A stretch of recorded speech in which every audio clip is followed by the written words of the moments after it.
kembali anak-anak sekalian dalam pembelajaran IPA yang berjudul Proses Menstruasi, Fertilisasi, dan Kehamilan. Untuk memahami bagaimana proses terjadinya menstruasi, fertilisasi, dan kehamilan, silakan simak video pembelajaran kali ini. Siklus menstruasi. Apa itu menstruasi? Menstruasi atau haid merupakan pendarahan yang terjadi akibat luruhnya dinding sebelah dalam rahim atau endometrium. Menstruasi terjadi ketika embrio tidak terbentuk. Siklus ini rata-rata terjadi sekitar 28 hari, namun tidak semua wanita mempunyai siklus yang sama. Ada yang 21 hari, ada pula yang mencapai 30 hari. Siklus menstruasi dikendalikan hormon-hormon reproduksi yang dihasilkan oleh hipotalamus, hipofisis, dan ovarium.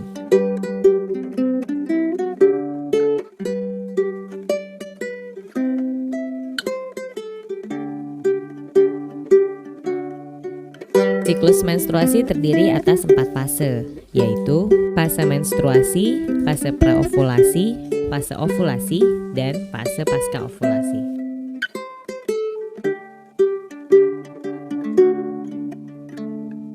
Fase menstruasi. Fase ini terjadi jika ovum tidak dibuahi sperma, sehingga korpus luteum menghentikan produksi hormon estrogen dan progesteron. Turunnya kadar estrogen dan progesteron menyebabkan lepasnya ovum dari endometrium yang disertai robek dan luruhnya endometrium, sehingga terjadi pendarahan. Fase menstruasi ini berlangsung kurang lebih 5 hari. Fase praovulasi. Fase ini disebut juga dengan fase poliferasi.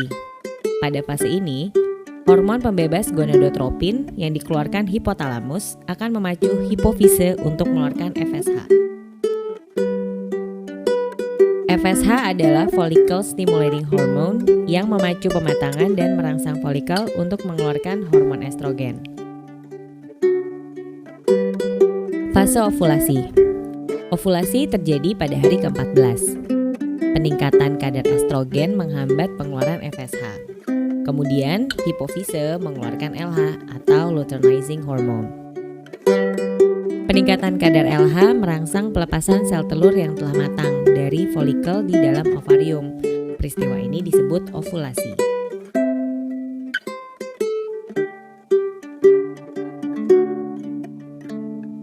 Fase pasca ovulasi. Folikel the graft atau folikel matang yang telah melepaskan sel telur akan berkerut dan menjadi korpus luteum. Korpus luteum mengeluarkan hormon progesteron dan masih mengeluarkan hormon estrogen, namun tidak sebanyak ketika berbentuk folikel. Jika tidak terjadi pembuahan, korpus luteum akan berubah menjadi korpus albikan yang hanya sedikit mengeluarkan hormon, sehingga kadar progesteron dan estrogen menjadi rendah. Keadaan ini menyebabkan terjadinya menstruasi. Demikian seterusnya.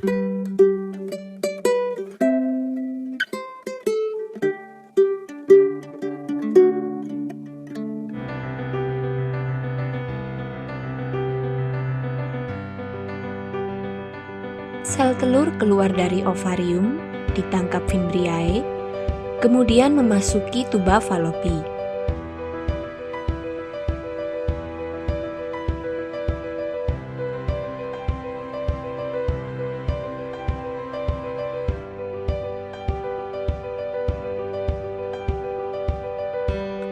Jutaan sperma dihasilkan dalam sekali ejakulasi saat puncak senggama. Sesaat setelah dipancarkan di dalam mulut rahim, sel sperma bergerak ke rongga rahim untuk mencari sel telur yang matang dan siap untuk dibuahi. Dari jutaan sperma yang dipancarkan, hanya beberapa yang dapat bertahan hidup mencapai indung telur, dan hanya satu yang dapat mencapai dan hidup di indung telur. Sperma kemudian mempenetrasi ke dalam sel dinding telur, kemudian mengkombinasikan materi genetiknya dengan sel telur dalam proses yang disebut pembuahan. Sel telur yang telah mengalami pembuahan selama perjalanannya menuju rahim, zigot akan mengalami beberapa perubahan.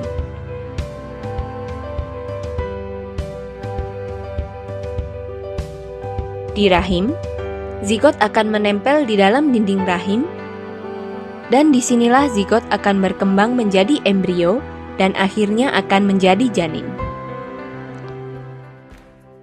Halo Bun. Awal kehidupan manusia di dunia ini tentu bermula dari rahim seorang. 1. Sebelum pembuahan. Sebelum mencapai pembuahan, dua unsur penting yang harus ada adalah sel telur dan sperma. Sel telur diproduksi oleh indung telur seorang wanita. Setiap bulan biasanya wanita akan melepaskan satu sel telur yang sudah matang dari salah satu ovarium. Proses ini disebut ovulasi. Sel telur ini rata-rata dapat bertahan hidup sampai 24 jam semenjak dilepaskan. Sehingga pada waktu ini, sel sperma harus membuahi sel telur agar terjadi kehamilan. Jika tidak ada sperma yang membuahi sel telur, maka sel telur akan hancur dan terjadilah menstruasi. Ketika cairan sperma dikeluarkan atau pria mengalami ejakulasi, sperma yang mampu dilepaskan mencapai 40 juta. Ya, tubuh pria secara teratur memproduksi sperma sepanjang hidup mereka, sehingga ia dapat melepaskan sperma sebanyak itu. Namun, walaupun pria mampu melepaskan sebanyak 40 juta sperma setiap ejakulasi, hanya satu sperma yang mampu mencapai sel telur.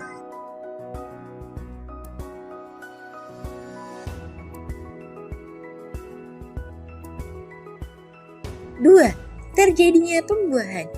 Saat berhubungan, pria akan mencapai orgasme dan menghasilkan ejakulasi. Ejakulasi yang dihasilkan ini akan mendorong sperma ke dalam vagina menuju leher rahim. Setelah sperma masuk ke dalam tubuh wanita, perjalanan sperma mencari sel telur untuk dibuahi baru akan dimulai. Ini merupakan perjalanan panjang bagi sperma dan tidak mudah untuk dilewati. Terdapat berbagai tantangan untuk mencapai keberhasilan membuahi sel telur. Tantangan pertama yaitu lingkungan asam pada vagina yang membuat sperma tidak mampu hidup lama di vagina dan akhirnya mati. Tantangan kedua yaitu lendir serviks. Hanya sperma yang memiliki kemampuan berenang paling kuat yang dapat menembus lendir serviks ini. Setelah berhasil melewati jaring-jaring dari lendir serviks, sperma kemudian harus berenang sekitar 18 cm dari serviks menuju ke rahim, kemudian ke tuba falopi untuk mencapai sel telur. Perjalanan sperma belum selesai, walaupun sudah bertemu dengan sel telur. Satu telur mungkin bisa didekati oleh ratusan sperma, namun hanya sperma terkuat yang dapat menembus dinding luar sel telur.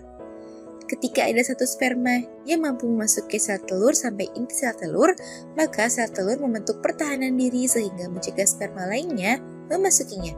Dan akhirnya terjadilah pembuahan atau konsepsi.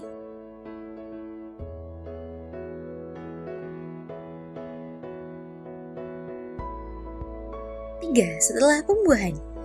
Setelah sperma masuk ke dalam sel telur, kemudian sel telur membentuk pertahanan diri, materi genetik antara sperma dan sel telur kemudian melakukan penggabungan. Nah, jenis kelamin bayi bunda ditentukan dari sini. Jika sperma yang berhasil membuahi sel telur membawa kromosom Y, maka bayi bunda akan berjenis kelamin laki-laki. Sedangkan jika sperma membawa kromosom X, maka bayi bunda akan berjenis kelamin perempuan. Sel-sel baru dengan jumlah sekitar 100 sel akan membentuk bundelan yang disebut dengan blastokista. Blastokista ini kemudian akan berjalan menuju rahim. Dapat memakan waktu sampai 3 hari atau lebih. Setelah itu, blastokista akan menempel pada dinding rahim yang kemudian akan berkembang menjadi embrio dan plasenta. Ini membutuhkan waktu sampai beberapa minggu sampai bunda menyadari bahwa bunda sedang hamil dan tes kehamilan menunjukkan hal yang sama. Selanjutnya, janin akan berkembang dan terus berkembang. Buat bunda yang penasaran bagaimana proses lengkap perkembangan janin, bisa simak video dunia bunda sebelumnya ya bun. Nah itu dia bun, proses bagaimana kehamilan bisa terjadi. Semoga informasi ini bermanfaat ya bun, sekian.